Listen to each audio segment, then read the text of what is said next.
U.S. sanctions Chinese firms dealing with Russia. This post received a score of 5,300, with an upvote ratio of 96%.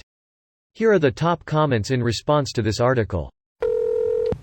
Greater than a statement from China's Commerce Ministry said the U.S. action has no basis in international law and is not authorized by the United Nations Security Council.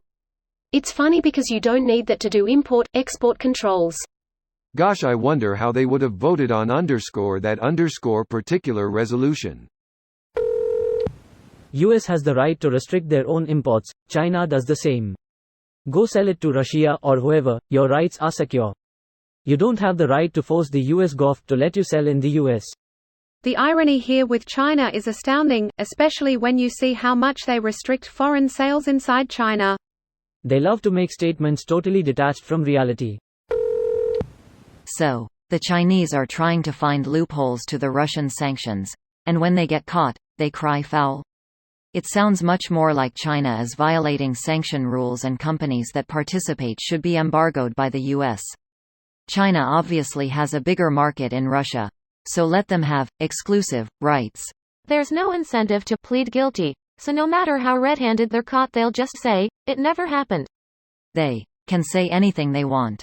That's irrelevant. Exactly. The armchairs are lively today, lol. The sooner we can safely decouple from China, the better. Decoupling has been going on for the past several years. Not because of the war, but mostly due to COVID and change in the mentality of manufacturing sourcing. Basically, don't put all your eggs in one basket, and source should be closer to the customers. It's predominantly because China is now becoming too expensive to operate in. They have morphed away from being solely a low-tech manufacturing industry. This means it's becoming less and less competitive in the low-cost market, and we are at the inflection point where the cost isn't worth the supply chain stability that China provides. This move away was happening before COVID due to price, but when it hit, the supply chain stability of China also took a hit. What China has done is essentially speedrun the entire timeline of economic development in Europe and North America over the last 150 years in less than 40.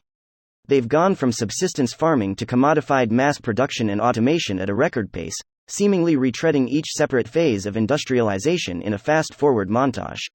Now they're blasting right by the modern era of the post-industrial service economy, and everything that entails. They can't slow down enough to realize they might be heading somewhere very bad, because their insane economic growth and the prosperity that has brought are the biggest assets the CCP has. This video was automatically created by Reddit to speech.